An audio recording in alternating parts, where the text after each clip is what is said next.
The Russian Oscar II-class nuclear-guided missile submarine, Orel, had a breakdown. As per reports, during its transit through Danish waters in the Baltic Sea on the 30th of July, a propulsion system issue cropped up. Orel was sailing alongside the Udaloy-class anti-submarine missile destroyer Vice-Admiral Kulakov from St. Petersberg to the Kola Peninsula when the problem occurred. The situation was so dire that the Russian Navy was preparing to tow the vessel. The crew of the Orel was seen on the forward deck, while the Russian Northern Fleet's tug Altai approached with ropes. Luckily, it eventually resumed operation. Viewers may note that Orel is the same class as Kursk, which was lost in a horrific accident on the 12th of August 2000 that resulted in the death of all 118 personnel on board. In this video, Defense Updates analyzes how the Russian Orel nuclear-guided missile submarine managed to embarrass President Putin. Let's get into the details.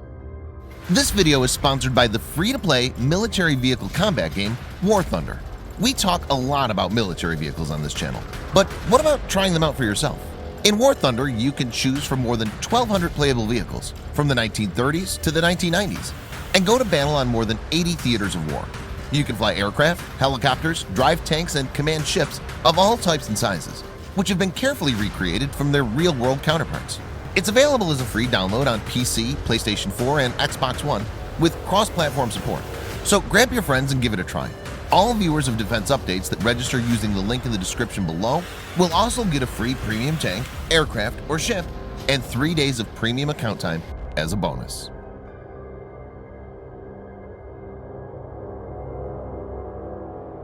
There is no way in or out of the Baltic Sea that doesn't cross through Danish or Swedish territorial waters. All foreign warships are typically escorted by navies of these countries when transiting through the area.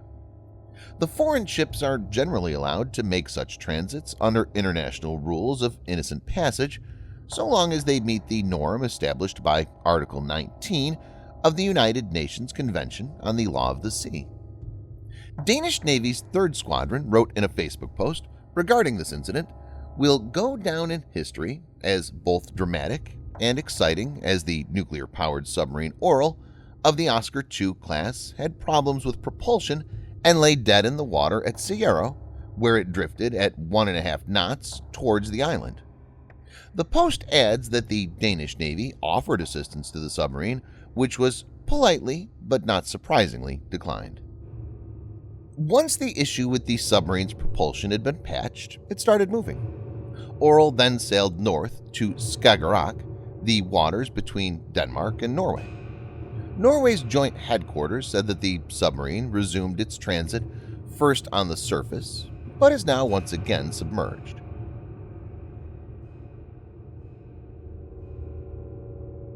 Orel is an Oscar-class submarine.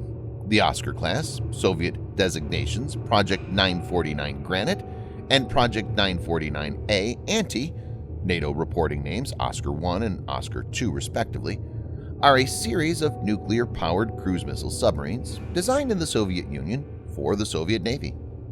They are currently in service with the Russian Navy, with some of the vessels planned to be modernized as Project 949AM to extend their service life and increase combat capabilities. The Oscar submarines were the largest cruise missile submarines in service until 4 Ohio-class ballistic missile submarines were converted to carry cruise missiles in 2007. They are the 4th largest class of submarines in displacement and length. Only the Soviet Typhoon class, Russian Boreai class, and American Ohio class ballistic missile submarines are longer. Orel has a length of 154 meters and displaces 16,500 tons when submerged. Orel is powered by 2 OK-650 pressurized water nuclear reactors powering 2 steam turbines. The same reactors were used on Typhoon-class submarines. Because of nuclear power, sea endurance is limited only by food supplies. These Oscar-class boats are slow to dive and to maneuver. However, they have a submerged speed of about 55 kilometers per hour, or 34.5 miles per hour, which is sufficient to keep pace with their targets. Also, these boats are noisy and can be detected rather easily.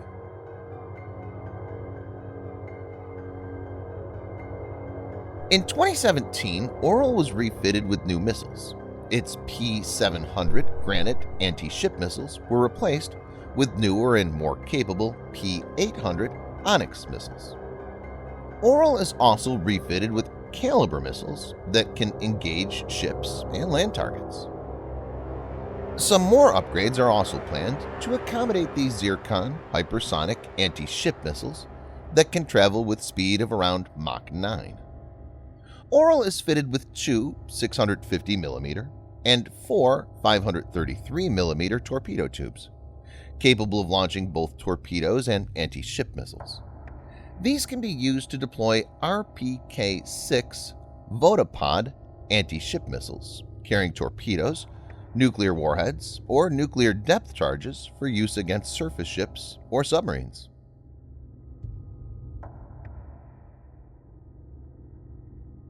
The details of the event aren't exactly clear. It's to be noted that Russian submarines have had some issues in recent years. In July 2019, a fire broke out on the Russian spy submarine Losharik, leaving 14 sailors dead and generating concerns over a potential nuclear fallout. That same month, the 30-year-old wreck of the Soviet nuclear submarine Komsomolets was found to be leaking radiation into the Barents Sea near Norway's Bear Island. Norway Joint Headquarters spokesperson Major Elizabeth Eikeland told the Barents Observer, "It's always worrying when a vessel of this type has problems with propulsion." The Kursk disaster was one of the most difficult moments for Russia and President Putin. Incidents involving nuclear submarines, particularly ones operated by Russia, have long been a cause of potential international concern due to their sketchy safety record, and the latest incident is bound to consolidate the fears. It's also a setback for the Russian Navy, as well as President Putin, who's personally overseeing the modernization of Russian armed forces.